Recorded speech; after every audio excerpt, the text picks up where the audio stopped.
going off your meds? And I said, yeah, tell us, why do you keep going off your meds? And I said, they're about to kick you out of the program. And she said, because the voices told me that the psychiatrist is poisoning me. I can control the thoughts and minds of people. Any people or the weak people? Playable? Pliable people. Who are playable people? Adrian is pliable. And it felt like as if someone instead was telling them to do that. Mm-hmm. So one of the ways to gain this power was that they had to obey the voices blindly, no matter what the voices say. No matter what the voices say, you will avoid this blindly. And a lot of people were doing these weird things, Be alone.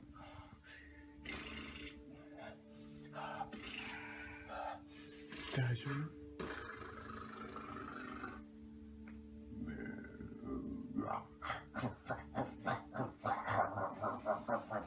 Really? Garbage.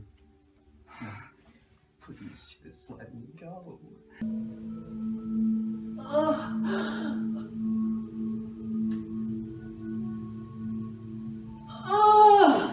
It's going away. What do you feel? Oh, it's so strong. You know who made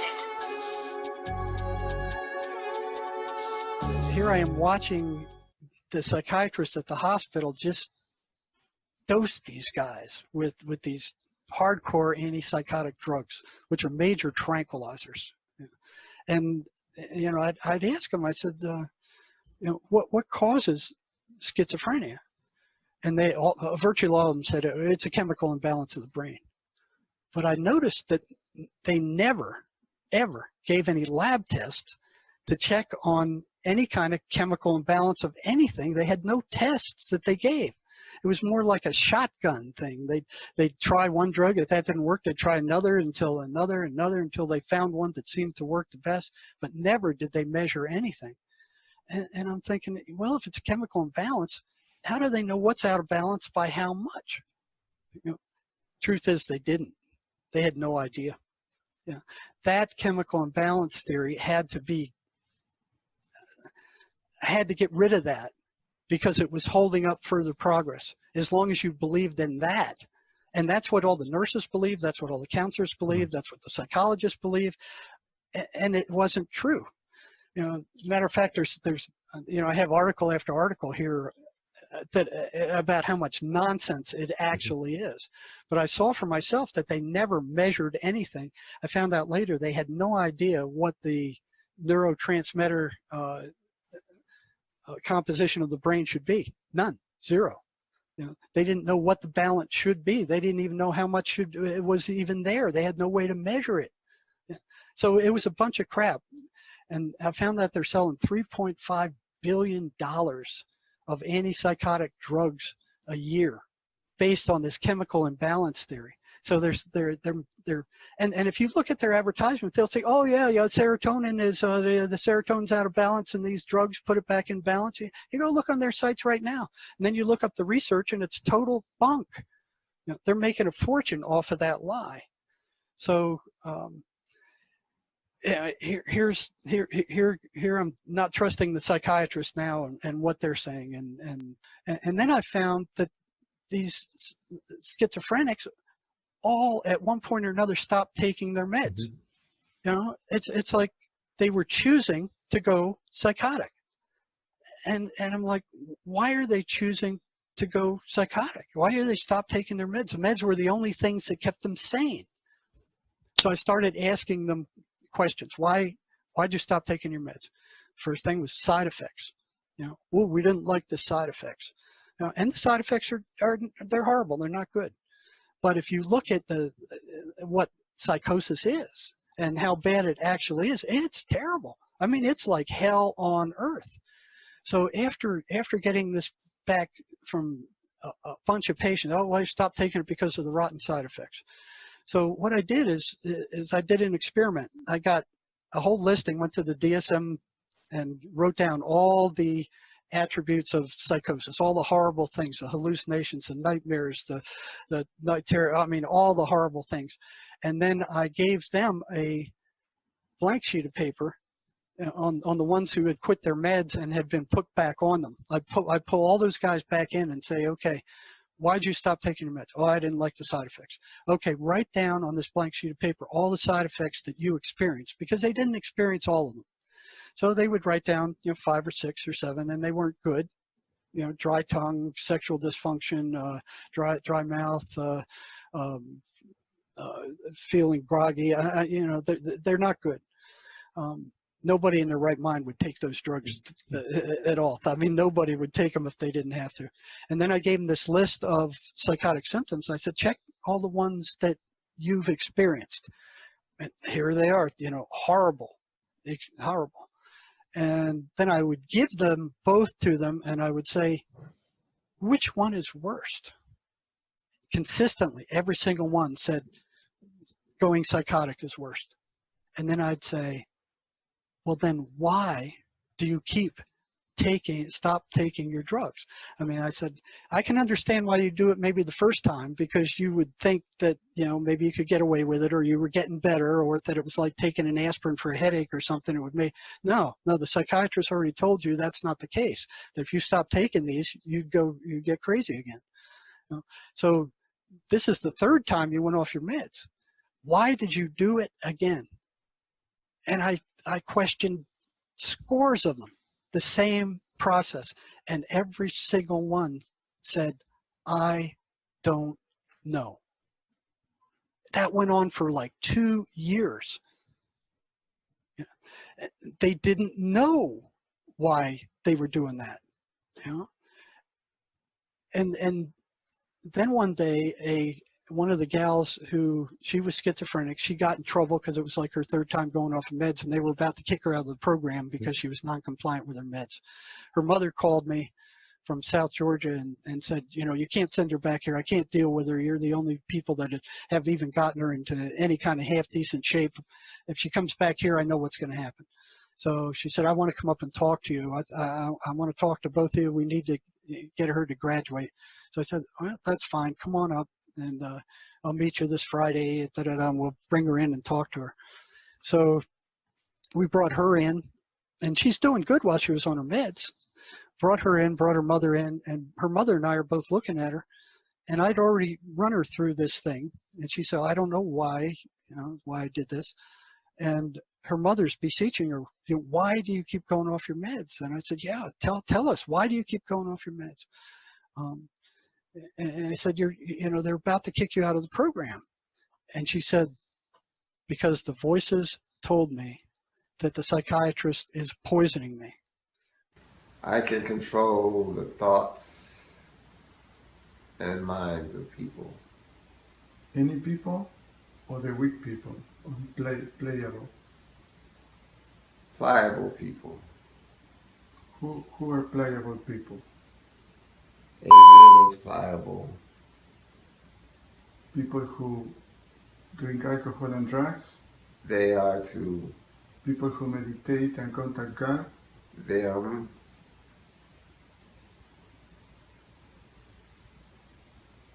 I was able to infiltrate his subconscious and plant the seeds of doubt about his sexuality.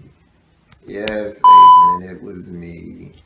You never knew that I was the one who implanted those doubts. I can make you think anything. So you see, I am very powerful.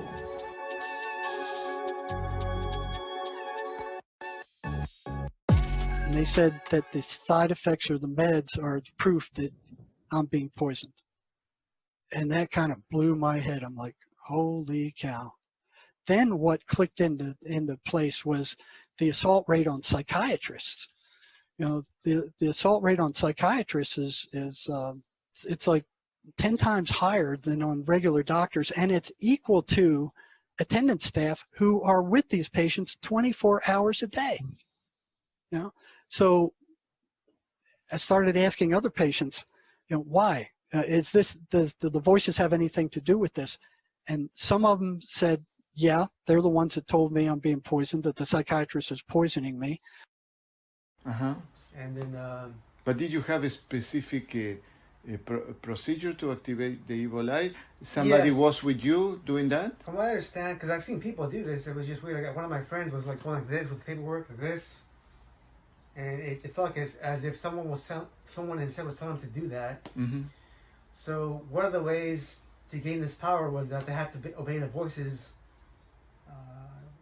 blindly, no matter what the voices say. No matter what the voices say, you will avoid this blindly. And a lot of people were doing these weird things, going like this or saying weird things, or Because they were following the voices. they were following the voices because they knew that if they followed the voices, they would get the power afterwards. And they needed the power to survive. Yes, inside the boat. Yes.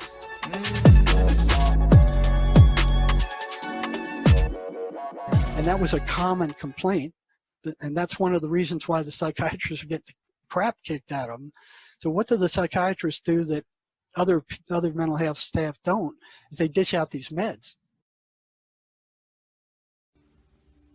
Be alone.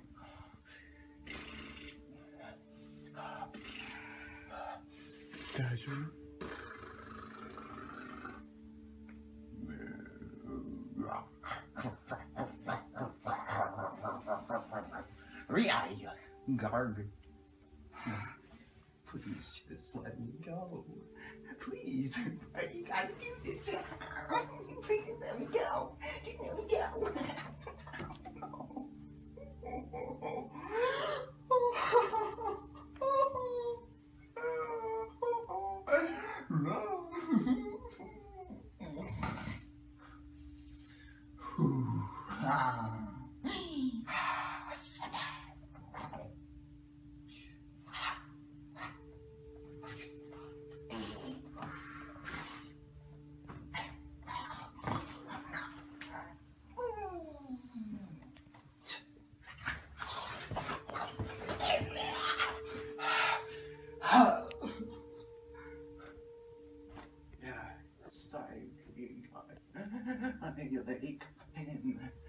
I like him, but I do. I fucking love him. I like him. I fucking hug him.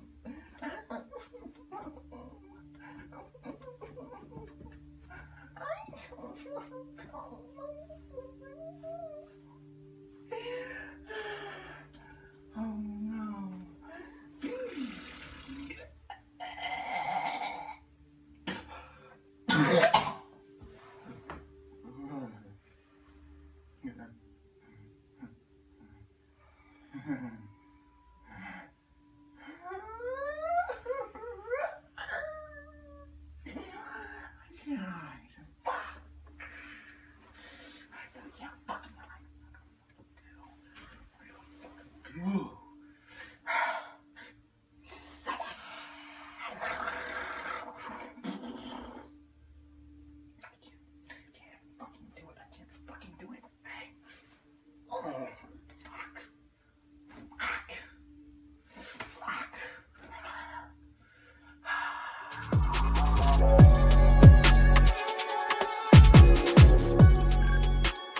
And these meds don't cure them, but they do weaken the voices. So they're a threat to the voices. So in order to move on to methods to deal with the voice, I mean, the voices are horrible. They're horrible. They will say every rotten thing. They have complete access to your memory. They can pull up every rotten thing you've ever done and rub it in your face forever. They hardly ever say anything positive. And if they do, it's to hook you into something later on that would be bad. Adrian watched a lot of porn. He thinks that it is not okay. I was able to infiltrate his subconscious and plant the seeds of doubt about his sexuality. Yes, Adrian, it was me. You never knew that I was the one who implanted those doubts. I can make you think anything. So you see, I am very powerful. I will go now. Okay, You have back. thank you. Goodbye. Goodbye. All right.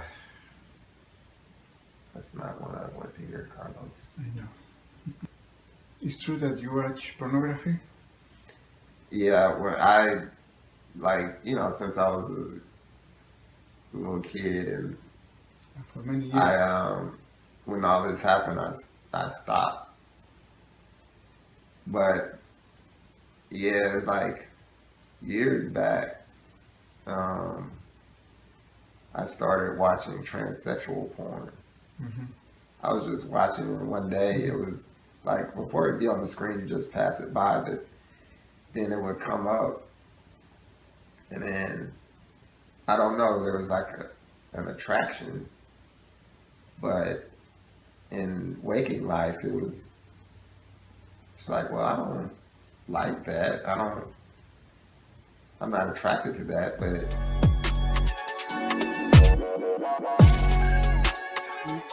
So if they were hallucinations, it's like, why are they consistently negative? Hallucinations are all over the place. They're positive, they're negative, they're neutral, they're all over. They make no sense. They don't run any pattern. These things are consistently negative. They run a consistently negative pattern, and they don't deviate from that. The question then is, what holds them to this pattern? It's like you have water in a jar. What holds that water in that jar? There's something holding them to that pattern. I had no idea what it was, but something was. Right? So the first thing is to get the patients to tell me what the voices are saying. And I got in a lot of trouble at the state hospital for asking patients what their voices were saying, because they would get upset. The voices would get upset at me. I didn't know that at this time, but they would get upset over being asked these questions. And when psychiatrists found out that I was asking them about their voices, I got pulled up before them a couple of times and kind of warned and threatened, you stop this immediately. These are hallucinations, and you're reinforcing them with your questions like they're real. You're making the patient worse. You're upsetting my patients, and I don't need that. These are hallucinations.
Like, Well, in the second session, something you start moving, and I realized that it was something deeper. yes, But exactly. still, after the second session, how did you feel? I still felt good. Like, I definitely felt good. And that's because that thing was like hiding in some way. but they weren't as intense. They were more like, they're less intense, but they were still, I felt the feeling. It's such a distinct feeling, you can't mistake it. Mm-hmm. It's like this dreadful feeling. And I don't do, like, I live an incredibly clean lifestyle. There's nothing that, I never feel this feeling. And I would have these dreams, and then the distinct thing when I would be waking up, and then as soon as I would have this terrible dream, and I would wake up, and this feeling of dread. And I was like, oh shoot. As soon as that happened, I'm like, okay, there's something still here. And then, I agree 100%. Because that was the biggest thing too, it was feeling, because I had tried all these different things, and it had been like 2 weeks of me trying to experiment on my own, trying to figure out how to remove this thing without going to you first. Mm-hmm.